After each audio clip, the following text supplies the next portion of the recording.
আমরা দেখব কিভাবে এরকম পিডিএফ একটি বড় টেবিলকে ওয়ার্ড ফাইলে রূপান্তরিত করে কাজ করা যায়।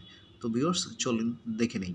আপনারা আপনাদের যে কোনো একটা ব্রাউজার থেকে আপনারা একটা ব্রাউজারে যাবেন। আমি এটা ব্রাউজারে গেলাম। সেখানে জাস্ট আমি আমার গুগলে পিডিএফ টু ওয়ার্ড লিখব। পিডিএফ টু ওয়ার্ড আমার লেখাই ছিল, যার ফলে চলে আসছে। দেখেন এখানে অনেকগুলো ওয়েবসাইটের নেম চলে আসবে। আপনি প্রথম যে ওয়েবসাইটটা দেখবেন সেটাতেই ঢুকবেন। এখান থেকে চুজ টু ফাইল অপশানে ক্লিক করবেন।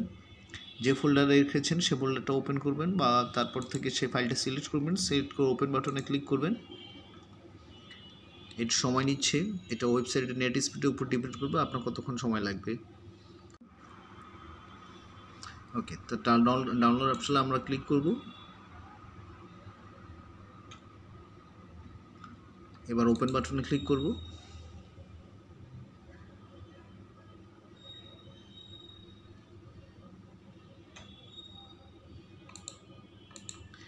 দেখেন পিডিএফ ফাইলটি ওয়ার্ড ফাইলে রূপান্তরিত হয়ে গেছে। এখন আপনি আপনার ইচ্ছে মতো ওয়ার্ড ফাইলটিতে কাজ করে যেভাবে খুশি আপনি কাজ করতে পারেন। কাজ করে আবার আপনার মতো করে আবার পিডিএফে রূপান্তরিত করতে পারেন। দেখেন আমি যদি ওয়ার্ড ফাইলটাতে এখন কাজ করতে চাই, আমি সেল কমা বাড়া লিখা সব কিছু পারবো। এখন আমার মতো করে আমি টেবিলটাকে সাজানো গোছানো করে আমি আমার মতো করে কাজ করতে পারবো।